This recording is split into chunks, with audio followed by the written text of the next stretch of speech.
this story before, and it's an old Jewish story about a woman whose name is Anna Kevich. And Anna was a complainer. I don't know if you know anybody, people who complain a lot of the time. Well, Anna was a complainer. All day long, she complained. I have so little money. My clothes are like rags. My health is so bad that my back feels like the walls of Jericho. Each day I have to walk so far to get to a well to draw water that my feet feel like watermelons. And if that isn't enough, my house is so terribly small that I can barely move in it. And worse, my children. They visit me so seldom that I hardly know them anymore. Then one day, Anna wakes up with an itch on her nose. All day long, her nose itches and itched. And it didn't matter how much she scratched it, she tried everything. But nothing relieved the itch. She tried everything. And then to last week's end, she went into town to visit the rabbi. And when the rabbi saw Anna, he asked her, "How are you, Anna?" He says to her. Anna says, "I have so little money.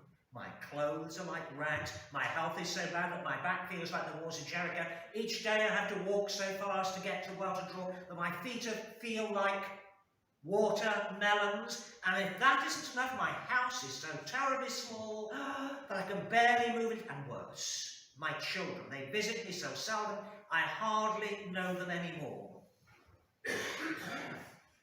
Worse, I have this itch on my nose and it plagues me. Tell me, Rabbi, what does it mean?" The rabbi said, "Anna, your itch is the Kevich itch, the complainer's itch.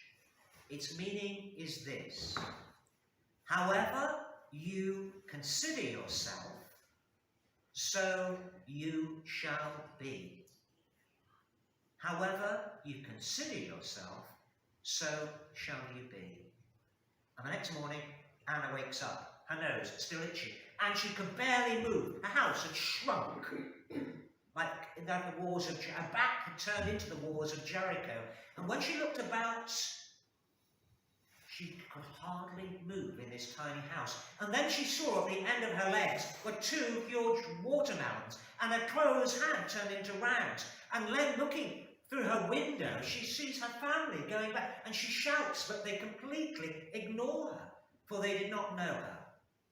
And the itch on her nose was just unbearable. And then in despair, she remembers the meaning of the Kevich itch. However you consider yourself, so you shall be. And she began to think, I do have some money, actually enough to live and more. What was I thinking? From now on, if I get the chance, I'm going to give some of my riches away. What am I complaining about? Until this morning, my health has not been so bad. For my age, it's felt quite well. And this house in reality is big enough for me. And she said, I do like the walk to the well each day, for there are flowers there and I can smell them. And think of my family, they do call on me. And isn't it wonderful, the fact that they're now independent and looking after themselves? And while she was thinking these things, something miraculous happens. Her house goes back to normal. Her feet stop aching. Suddenly, she feels different in herself. And she thinks, this is the way I am, giving thanks, gratitude. And when rabbis tell this story, they say to you, may your nose itch forever. May your nose itch forever, reminding us gratitude, thanksgiving.